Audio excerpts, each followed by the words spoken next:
Thank you so much for joining us on this episode of the Reedy Creek Perspective. I'm Terrence Jones. Today we are continuing our series entitled, What's the Difference? And in this series, we are looking at the relevance of our faith to our lives. Now, in our last episode, we looked at 5 challenges to the relevance of our faith, and I want to take a little time for us to recap those challenges. Now, the first challenge, as we said, is that there was the increased knowledge about our world and the systems that govern it. We also said that there was the reality that religion and meaningful religious experiences are not exclusive to Christianity.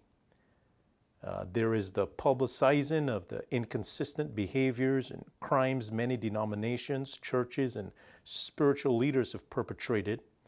There is the reasoned and compassionate defense of beliefs and practices that contradict Christian ideals. And then there was the weight of personal pain and suffering. Now, as we said in our last episode, engaging in these challenges is not necessarily a bad thing. When we choose to think about these issues that challenge us like this, it helps us to understand the role or the value that our faith plays in our lives. We will come to the place of testing our faith to see if this is something that we simply believe because someone just told us to believe it, or if there is some value to it, some weight that it makes a positive difference in our lives. Now, in this episode of the Reedy Creek Perspective, we're going to look at the basis for our faith. Now, I don't want you to worry, this is not going to be some philosophical or theological discourse. But what we're going to look at in this episode are just 3 points on why we believe what we believe. So let's begin. Now, in the first point for the basis of our faith, we have the historical reality of Jesus Christ. Now, Christianity is not about believing in a myth or in a fantasy like the mythology of the Greek pantheon. Christianity is a belief system that is based on the historical person of Jesus of Nazareth. Now, there are different opinions on who Jesus was. As Christians, we believe that he is the incarnate Son of God who did miracles and who taught the message of God, and then he sacrificed himself for the sins of humanity. Now, there are others who believe that Jesus was just a man who did good and who taught very valuable lessons, and he was compassionate. And then there are others who just believe him to be a smart man who was a revolutionary at the time.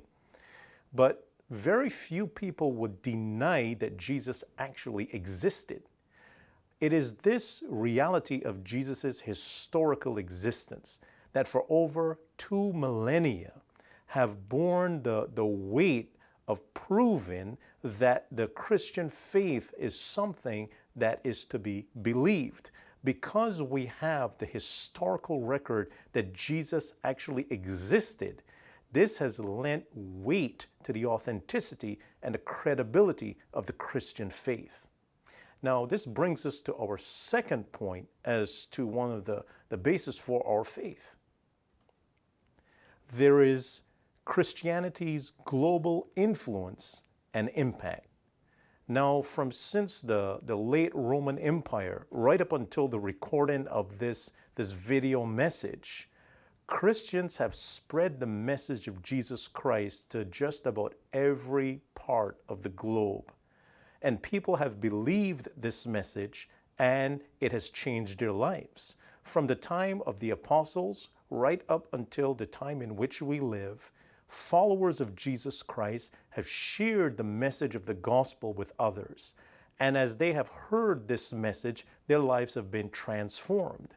It was not just some surface transformation, but these were profound and very deep conversions that individuals had when they heard this message. It changed the way that they thought about themselves, the way that they thought about life, the way that they thought about other people.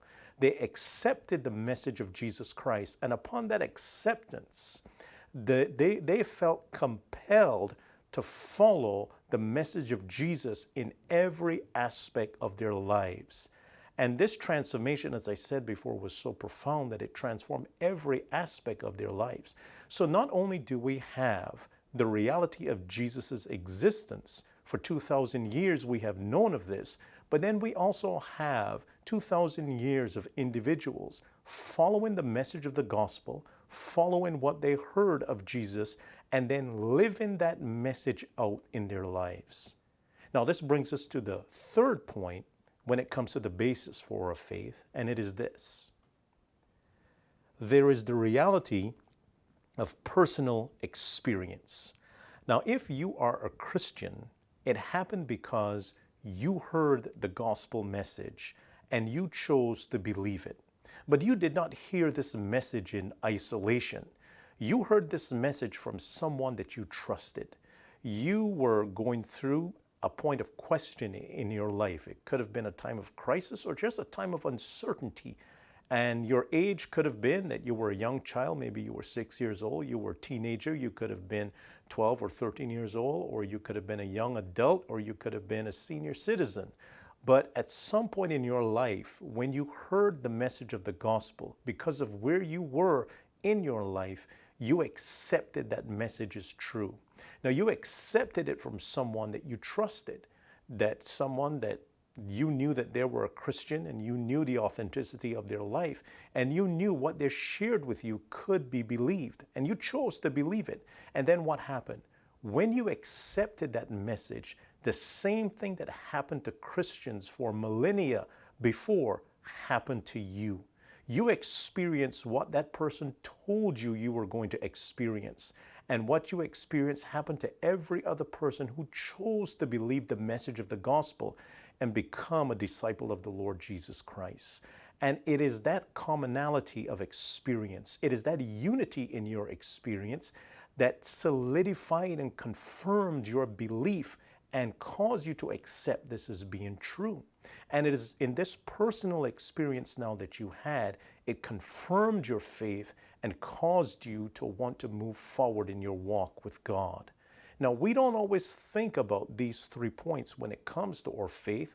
Oftentimes, we just think, well, I heard the message of the gospel and I accepted it. But the reason why we accepted it is because there was a wealth of background that came before that. There was a tremendous context that we had. We had this proven history of the Lord Jesus Christ. We had this proven history of those who believed in his message, living the life that he told us to live. And then we saw that being realized in our own life. And these 3 things coming together solidified and confirmed our faith as we chose to be a Christian and walk with God. Now, in our next episode, we are going to look at how does the reality of our faith now deal with the challenges that we mentioned in our previous episode. So I hope that you're going to join us. Now, if you're watching this video on YouTube, I want to encourage you to go ahead and subscribe to our channel. If you're watching us on Facebook, I want to encourage you to like our page. And as always, if you found anything here helpful, and you know others who would benefit from what we are sharing, then I want to encourage you to go ahead and hit that share icon. From all of us here at the Reedy Creek Perspective, I want to thank you for taking the time to be with us, and we look forward to seeing you in our next episode. God bless.